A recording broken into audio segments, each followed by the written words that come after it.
Hello everyone. तो आज हम यहाँ पर बहुत इंपॉर्टेंट डिस्कशन करने वाले हैं जो कि होने वाला है हमारा कि BAMS में एग्ज़ाम कितने होते हैं, टोटल एग्ज़ाम कितने देने पड़ते हैं, MCQs कितने होते हैं, टोटल PS कितने होती है और साथ ही साथ आपको थ्योरी पेपर कितना लिखना होता है, एग्ज़ाम पैटर्न क्या है और बहुत कुछ देखने वाले हैं। पूरा एग्ज़ाम जितना भी है ना, BAMS के जितने भी एग्ज़ाम है वो सारे क्लियर हो जाएंगे आपको अगर वीडियो के एंड तक बने रहे आप तो ही। ठीक है, सो स्टार्ट करते हैं हम। एक और बार बोल देता हूँ, अगर चैनल पे नए होंगे तो सब्सक्राइब करना मत भूलो, क्योंकि यहाँ पर मैं पूरी लेक्चर सीरीज डाल रहा हूँ आपके लिए और डिमोटिवेट भी बहुत ज़्यादा हूँ। तो सब्सक्राइब करना बिल्कुल मत भूलो, शेयर करना बिल्कुल मत भूलो, और जिन्होंने अभी तक टेलीग्राम चैनल ज्वाइन नहीं किया होगा अपडेट्स के लिए BAMS के, वो ज्वाइन कर लो। ठीक है, सो देखते हैं हम यहाँ पर। सबसे पहले फर्स्ट टर्म होती है आपकी। जैसे ही कॉलेज में गए आप, 4 महीने हो गए कॉलेज में जाने के बाद, तो आपकी फर्स्ट टर्म होगी। ठीक है भैया, फर्स्ट टर्म के पहले भी एग्जाम होंगे क्या? बिल्कुल होंगे, फर्स्ट टर्म के पहले भी एग्जाम होंगे आपके। अब वो कितने एग्जाम होंगे? लिटरली आपकी 3 PA होगी। कितनी PA होगी? 3 PA होगी। 3 PA मतलब होता है वो एक PA, मेरे को फुल फॉर्म नहीं मालूम, हम PA ही बोलते हैं, तो आप भी PA ही बोलेंगे। तो 3 PA होती है पर सब्जेक्ट के लिए। हर सब्जेक्ट की 3 PA होती है। अब सब्जेक्ट कितने हैं वो मैंने ऑलरेडी बता दिया है। 5 सब्जेक्ट है: क्रिया शारीर, रचना शारीर, पदार्थ विज्ञान, संस्कृत और संहिता अध्ययन। अगर आपको ये पांचों के बारे में डिटेल में जानना होगा तो मैं डिस्क्रिप्शन में लिंक दे दूंगा, वहां आपको जाना है। आपको हर चीज़ समझ में आ जाएगी, बुक्स कौन से लेनी है, हर चीज़ एक्सप्लेन की हुई है, आप जाके देख सकते हो वहां पर। ठीक है, सो यहाँ पर 3 पेपर रहेंगे आपके PA के। Is it clear? गुड। उसके बाद 15 मार्क्स के रहेंगे। कितने मार्क्स के? 15 मार्क्स के।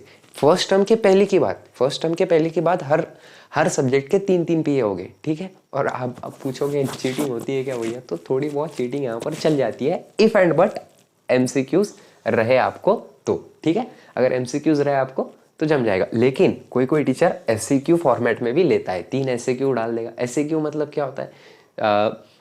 शॉर्ट आंसर टाइप क्वेश्चन, मतलब 2 पेज भर के लिखो आप, कोई भी क्वेश्चन दे देंगे आपको, वो 2 पेज भर के लिखना है।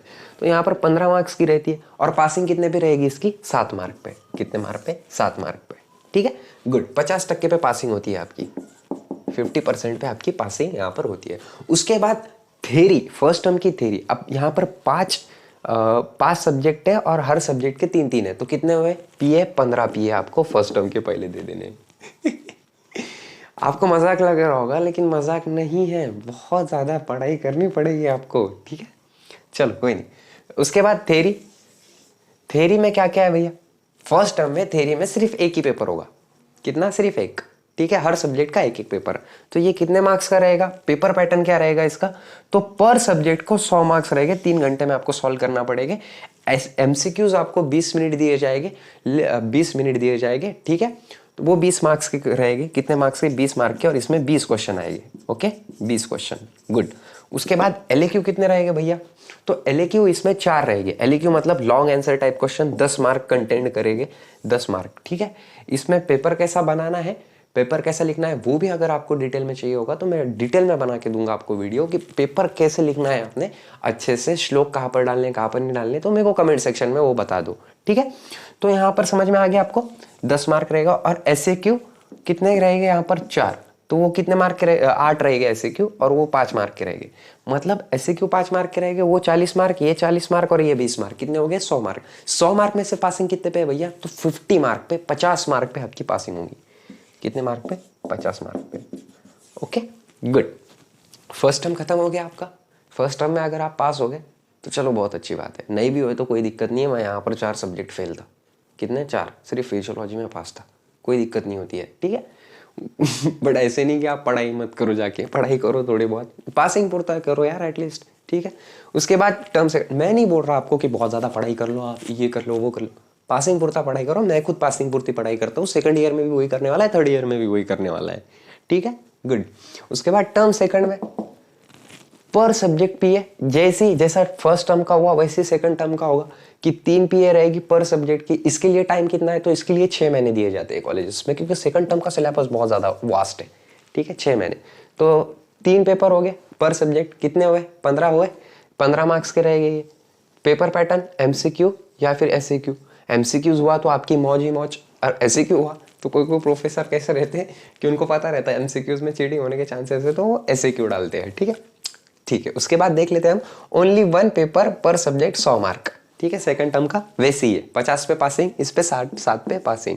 ठीक है, उसके बाद की बात देख लेते हैं हम यूनिवर्सिटी की। अब थर्ड टर्म क्यों नहीं लिया मैंने, क्योंकि थर्ड टर्म में आपको थ्योरी नहीं होती है, सिर्फ पीए देना पड़ते हैं। कितने? 5 पर सब्जेक्ट, 3 पीए देने पड़ते हैं एक एक सब्जेक्ट के, वो भी 15 हो जाते हैं। ठीक है, सो यहाँ पर अब यूनिवर्सिटी की बात कर लेते हैं। यूनिवर्सिटी मोस्ट इंपॉर्टेंट है, क्योंकि ये जितना भी बताया मैंने, ये first term, second term, third term, ये प्रैक्टिकल में काम आते हैं। ठीक है, इसमें 50% भी मार्क्स दे रहे आपको तो बहुत हो जाता है।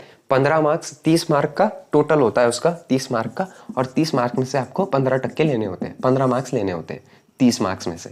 ठीक है, और ये सिर्फ प्रैक्टिकल में होता है बस, यूटीज में उसका काउंट नहीं किया जाता। अगर यूटी थेरी है, ठीक है, यूटी थेरी है, यहाँ पर पास हो जाओ, प्रैक्टिकल में ऑटोमेटिकली पास हो गया, दिक्कत मत लो प्रैक्टिकल की। ठीक है, थोड़ा बहुत याद कर लिया, सॉरी वगैरह बोल दिया तो आप पास हो जाओगे। ठीक है, कोई दिक्कत नहीं है। लेकिन अगर ज़्यादा ही कर दिया ना आपने, कि मतलब लीवर को लंग्स बोल दिया, तो फिर उसको फेल करना ही पड़ेगा ना, क्योंकि लीवर को थोड़ा बहुत बेसिक्स आना चाहिए जो आपने पढ़ा है। आयुर्वेद के श्लोक आने चाहिए थोड़े बहुत। ठीक है, थोड़े बहुत नहीं, अच्छे खासे आयुर्वेद के श्लोक याद होना ही चाहिए। उसके बाद यूनिवर्सिटी की बात कर लेते हैं, तो थ्योरी के 9 पेपर रहेंगे। 9 पेपर कैसे रहेंगे? क्रिया शरीर का 2 पेपर रहेंगे, रचना शरीर के 2 पेपर। ये डिस्कस किया हुआ है ऑलरेडी, इसलिए फास्ट बोर्ड बता रहा हूँ। कहाँ पर डिस्कस किया है? BAMS फर्स्ट ईयर गाइड में। ठीक है, प्लेलिस्ट है, सेपरेट प्लेलिस्ट बनाई है आपके लिए, जाके चेक कर लीजिए एक बार। ठीक है, चलो उसके बाद क्रिया शरीर के 2 पेपर, रचना शरीर के 2, पदार्थ के 2, संहिता का 1, संस्कृत के 2। संहिता का ही 1 होता है और ये 100 मार्क का होता है। अब पेपर पैटर्न कैसा रहेगा, तो पेपर पैटर्न देख लो। पेपर पैटर्न, हर पेपर अलग अलग टाइम पे रहेगा, 2 दिन का गैप रहेगा बीच में, या 1 दिन का रहेगा, 2, 3 या फिर 1 दिन का। LAQ के लिए 40 मार्क्स रहेंगे। LAQ मतलब long answer type question. MCQs के लिए 20 मार्क रहेंगे। ठीक है, 20 क्वेश्चन आएंगे। उसके बाद SCQ के लिए 8 क्वेश्चन रहेंगे 40 मार्क के। हर पेपर का ऐसी है। Okay, good. अब टोटल पीए कितने रहेंगे यहाँ पर? 3 × 3। ठीक है, मतलब हर सब्जेक्ट के 3 पीए होते हैं और 3 टर्म्स है। ठीक है, सो और 9 हमारे पास 45 पीए होंगे आपके। कितने? 45। ओके, समझ में आया आपको? गुड। थ्योरी पेपर कितने हो गए टोटल BAMS फर्स्ट प्रोफेशनल में? तो 19 थ्योरी पेपर होंगे, 5 फर्स्ट टर्म में, 5 सेकंड टर्म में और 9 यूटीज में, जिसमें से यूटीज के 9 बहुत ज़्यादा इंपॉर्टेंट है। यहाँ पर फेल और पास्ट डिसाइड हो जाएगा, फेल हो रहे हो आप या पास्ट हो रहे हो। और रिजल्ट इतना अच्छा खासा नहीं होता है BAMS का, सच में बोल रहा हूँ, इट्स ट्रुथ। ठीक है, आपको पढ़ना ही पड़ेगा, बहुत ज़्यादा ही पढ़ना पड़ेगा। ओके, सो वीडियो अच्छा लगा होगा तो लाइक ज़रूर कर दो, अपने दोस्तों के साथ शेयर करना मत भूलो, कॉलेज में होंगे तो, और सब्सक्राइब करना बिल्कुल मत भूलो। Thank you.